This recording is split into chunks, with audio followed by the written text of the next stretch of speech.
Okay, welcome again to Mr. Skunkbud's Garden. Today we're going to talk about crossbreeding and strains and why it's nice to do that and why it's not dumb to crossbreed when you have nice big huge bud filling plants.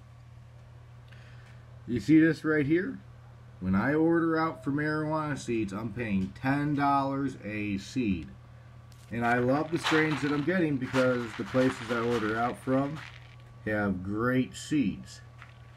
You know, I'm just using a regular camel phone here, but if I were to pay $10 for each one of those, that's a lot of crossbreeding going on there. That's like 3 years of crossbreeding, and I just done the Unknown Boss with that Super Lemon Haze.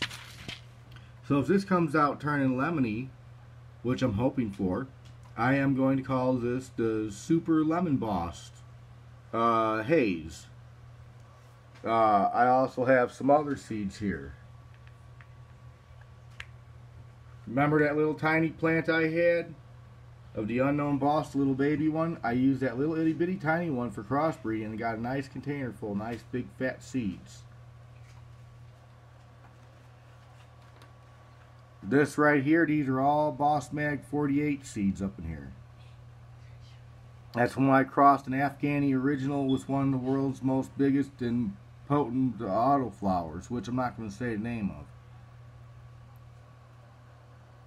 of. Okay, which has brought me some very good luck in growing. If y'all remember the videos of I had that plant that looked like it had a big bud waving at you? Yeah. Okay, so when you crossbreed, when you have a time when you're an indoor grower and you have a chance to crossbreed with something, and you have a chance to take some of the rarest strains in the world and crossbreed them, you're going to end up definitely with something decent. When you make seeds, they got to cure for about a month and a half, 2 months. Otherwise, sometimes they won't take. So I'm still working on curing these seeds and drying them. That way, when I go to germinate them, they take off just fine. Okay, so remember, if you're going to be a grower and you're going to call yourself a grower, be a grower and pollinate.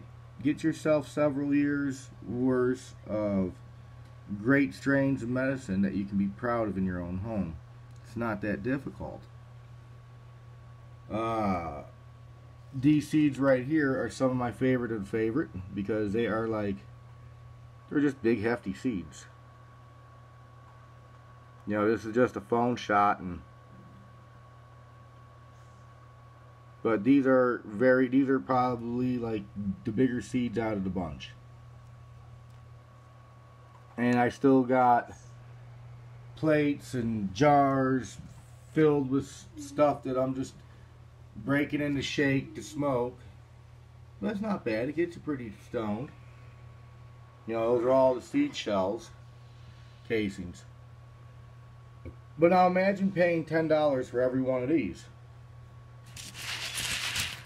If I'm paying $10 a strain, $10 a seed, when I order out, and I mix it with some of the world's largest and most tastiest producing World Cup winning strains, and I take World Cup winning strains, I crossbreed them together, and I have fun growing them. Well, now I'm getting choicer seeds, which may grow choicer plants. Better genetics.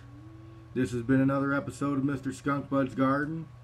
It's why genetics is important. That pile of seeds may not look as pretty as a pile of nuggets, but that pile of seeds right there, if they were to go for $10 a seed, which I do not sell my seeds, I do not sell my pot. If they were to go for $10 a piece, though, you got to think. There's probably, what, about $8,000 worth of seeds there? Yeah.